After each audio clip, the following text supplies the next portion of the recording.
Well, hello and welcome to Lunch with Microsoft 365. In this session, we're going to give you an introduction to Microsoft Word so you can understand how that works in 365. So welcome to the session, grab yourself some lunch and a coffee, and let's have a look at Microsoft Word. So in this series, they have short informational sessions so you can learn about Office 365 and learn about all the fantastic tools you have to actually make this platform work for you. So welcome to Word. What is Word? Well, Word allows you to create and save documents, and documents of all types. It could be analogous to a desktop publishing platform. Word is something that's been created to help you work with your documents. You can design and edit them. You can collaborate with other people and co-edit documents if you'd like to. And finally, there's a whole set of mobile apps, so you can actually work with your documents on the go. So when you're thinking of creating, editing, sharing, or collaborating with documents, Microsoft Word is your go-to application. And it comes in two versions, both of which we'll work with in this presentation. One of them is a web-based version, and one of them actually runs on your PC or Mac. And obviously there's the mobile version as well, so it must be three versions. So what is Word? Word, first of all, allows you to create documents, and you can either create them from blank or create them from templates. It allows you to design your documents to make them look ultra professional or even beautiful if you'd like to. It allows you to collaborate on documents with other people and actually work with them together to get the output and the result you need. And it also allows you to edit your documents in all sorts of ways. Word is your powerhouse for working with documents across the entire gamut of things you'd want to do in that space. So to create a document, you go to the File tab and click New. And in Search for Templates, you can have a look at documents you want to create. Now, in previous versions of Word, there are a whole bunch of different templates, but there weren't that many. Now there are hundreds and hundreds of them on the web. So let's have a quick look at Microsoft Word. So I'll nip across the Word here, and this is how Word starts. It's saying good morning to me. I'm logged in, and I can actually give Microsoft feedback about whether I'm happy or sad with Word, but today I'm pretty happy. And so, first of all, I can see my most recent templates up here under New, but if I click the New button here, I can either click a blank document, I can choose templates that come from my company, or I can go and search for something. So if I wanted to create a report, I type in report, and it searched these thousands of online templates to find me a report. But in this case, I'm going to go back and I'm just going to choose a new blank document from up the top. So new blank document. There you go. So that's how you create a document. I've just removed my auto recover files, feedback tab. And there we are. We're ready to go with a new blank document called document 1. Okay, so that's how we create a document. Next, we want to add and format text. So let's have a look at adding and formatting text, the most simple and important thing we do with Word. So what I'm going to do here is I'm going to hold down my Control key, and using the mouse wheel, I can actually zoom into the document, which will help you see it a little bit better. So let's type some text, and I'm going to go, the quick brown fox jumped over the lazy dog. And the reason we use this sentence, and I'm sure you probably know, is because it contains all of the letters in the English language. So what I'm going to do is I can now format the text by highlighting some of it. So I'm going to highlight brown fox, and I could make it bold. There, you see it makes it a little bit stronger. I can make it italic. There we are, made it italic. I can underline it here, so I can do more than one underline, but I'm going to go to underline. So see that little drop down there, that helps you do things. I can strike through, and you see every time I hover over one of these, I get a little indication of what's going to happen. I can make it subscript, I can make it superscript, I can make it pretty. There we go. I can highlight it, and I can give it a text color. Now, moving through those formatting options, I can also change the font, and you see I have all sorts of fonts built in. And here we are. I can make it bigger by hitting the A with the greater than sign, or I can make it smaller. Obviously, I can choose the font size there. I can drop down here and choose to change the case if I wanted to. and I can actually go here and clear all formatting from the text. So that's my format bar under font up there. I can actually pop that out and get an entire window to do that, but this is where I go play with formatting. So that's how I create text, and I sit just by dragging there, and I can actually go and format it as well. Okay, so that's adding and formatting text. Right, now we can add a whole bunch of things into Word documents. I think you're going to be surprised about what we can add. So if I go into my Word document, I'm just going to click at the beginning there, and I'm going to go to the Insert menu. Let me take you through the various things you can do. Here's Table. I can create tables, and we're not going to cover those in this session. We'll cover them in another one. I can create pictures, and there's 3 types of pictures. I can either get one from the computer I'm working on now, from my PC. I can go and get stock images, or I can get online pictures. So let me take you through them. So stock images allow me to find photos and images, really high quality images, which have been made for people to use royalty free in PowerPoint. So if I'm looking for, say, for example, a computer, I can hit enter here, and it will give me everything it thinks is relevant to computers. So I'll just let that go and download those. Now these are really high computers, so I'll just let that go and download those. Now these are really high quality images, and I've got a really weak network connection, so it takes a little while to download those. As well as stock images, I have icons, so I can choose any icon I want. I have cutout people, which allow me to just insert a person explaining something straight onto my slide. And here they come. There they are. So that's my cutout people. I can get the cutout kid here, insert that, and that will insert that picture straight into my document. And obviously I have clip art as well. So there we go. There's that one. But as well as the stuff in Word, I also have access from here to the entire internet of pictures. So I can go and search for almost anything I want. So let's search for a colleague. And there we go. I'm going to search for one of my colleagues by name because I don't have a picture of him. And I get all these pictures now. Create free to be used with attribution. But if I turn that off, I'm getting everything from all over the entire internet about that individual. And none of them are the ones I actually need. But there's a way of finding a whole bunch of people by name and inserting them into your document. So there we are. And you see there's my boy sitting there in his thing. I can also do shapes. So I have a whole bunch of different shapes I can insert and play with and move and edit. Word now comes with an icon library. So it's really easy to create little icons which do different things and give indications of how things work there. Given we're in COVID-19 times at the moment, I'll do one of those and put that one in.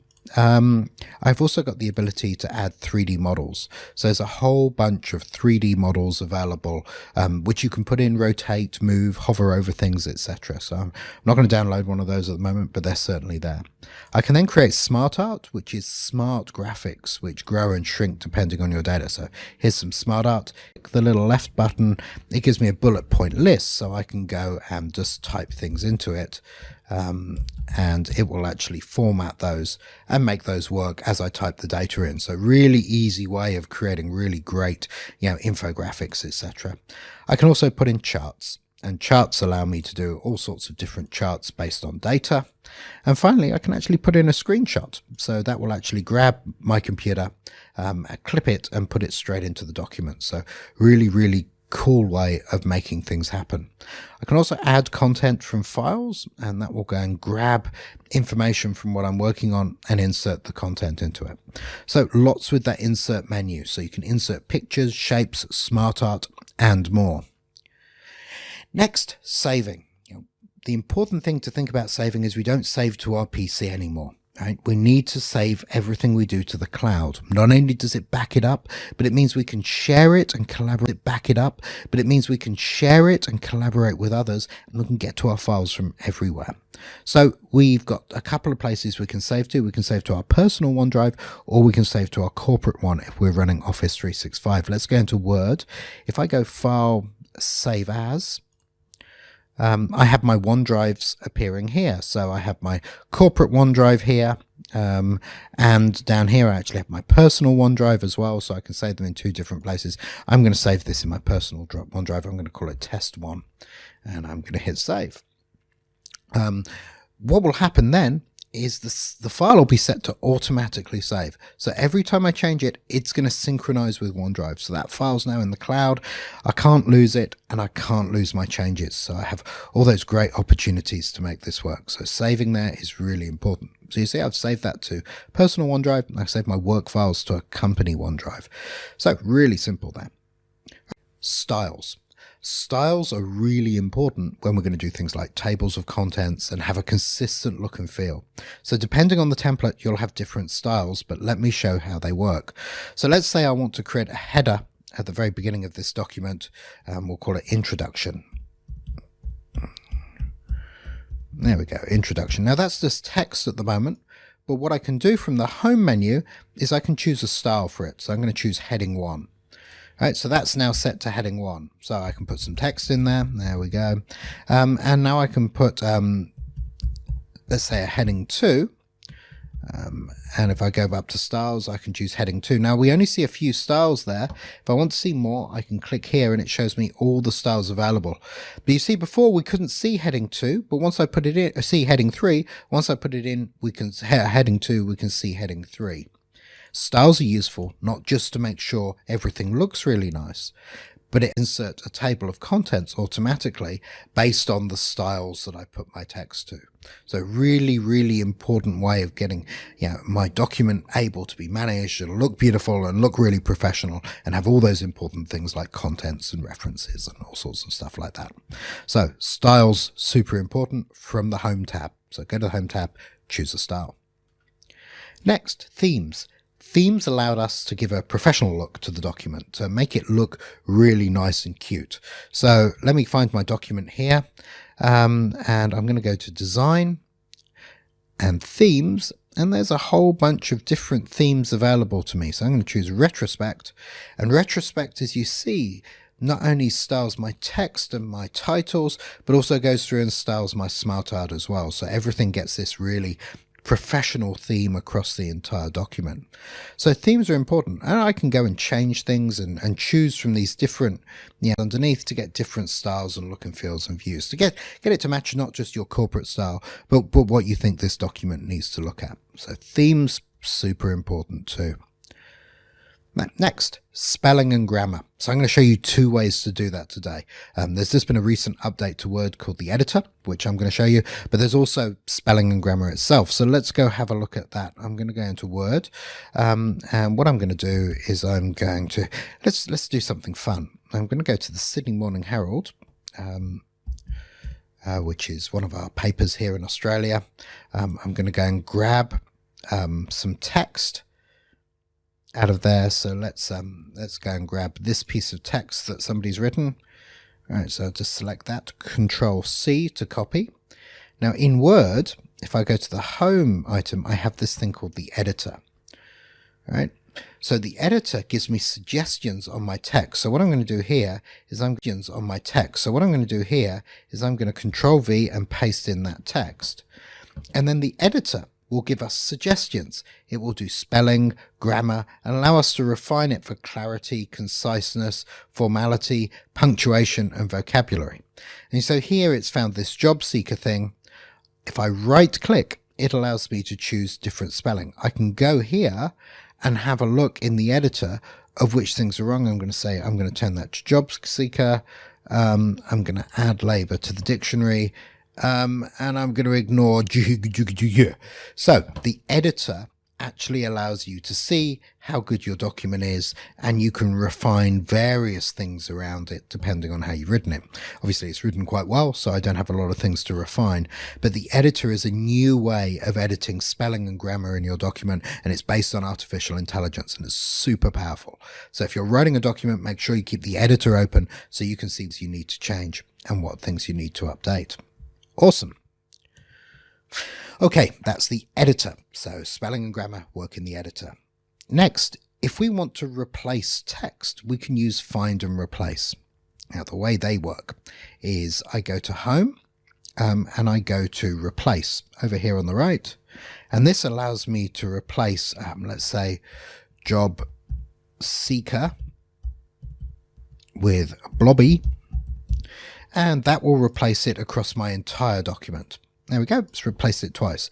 So now the reduced blobby rate, and we've replaced the word job seeker with blobby across the document. Now that's a silly example, but obviously you can use that to replace company names, to replace product names, to update things really quickly by doing replace across your document.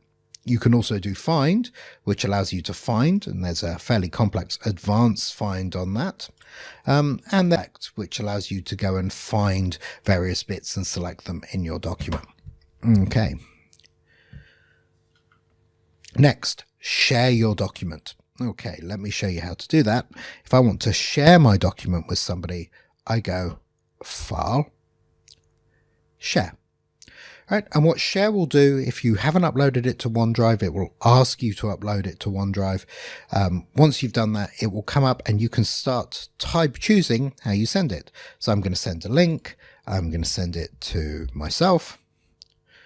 Let's choose. There we go. There's an old email address for myself.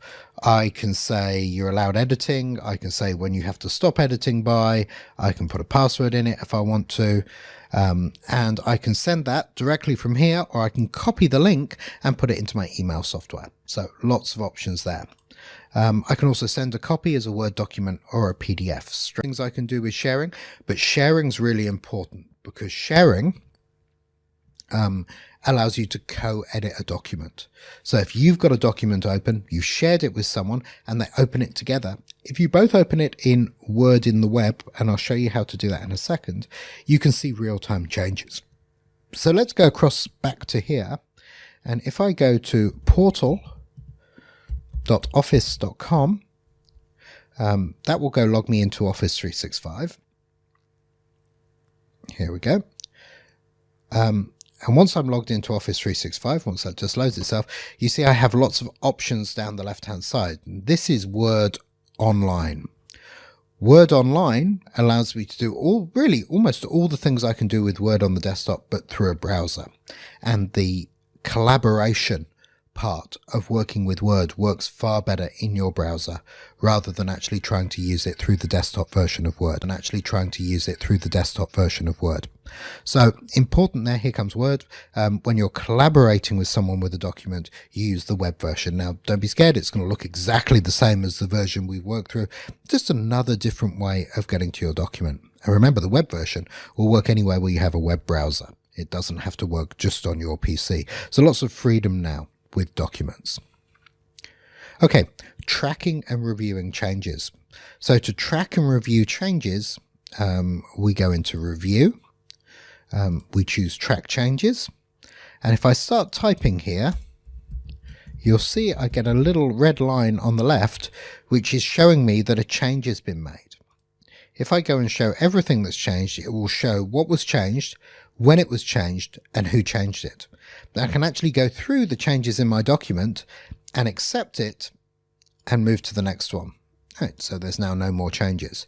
So as I'm moving to change things, where they've updated things, how they've updated things, and how it worked. So lots and lots of options for tracking changes here in the review section in the Word document. Okay. And finally, Word is available on your mobile. So go to your tablet, iPhone or Android phone, go to the Google Play Store or the Apple App Store, find Microsoft Word and install it. When you log in with your Office 365 account, you'll be able to see and work on all your documents as if you never left the office. Hey, I hope this has been a useful webinar and you've got a really good idea of some of the things you can do with Word. Do subscribe to this series because we have a whole bunch of new sessions coming up, showing you all sorts of things you can do with all of the applications and tools in Microsoft Office 365. I hope you have a fantastic day and thanks for watching.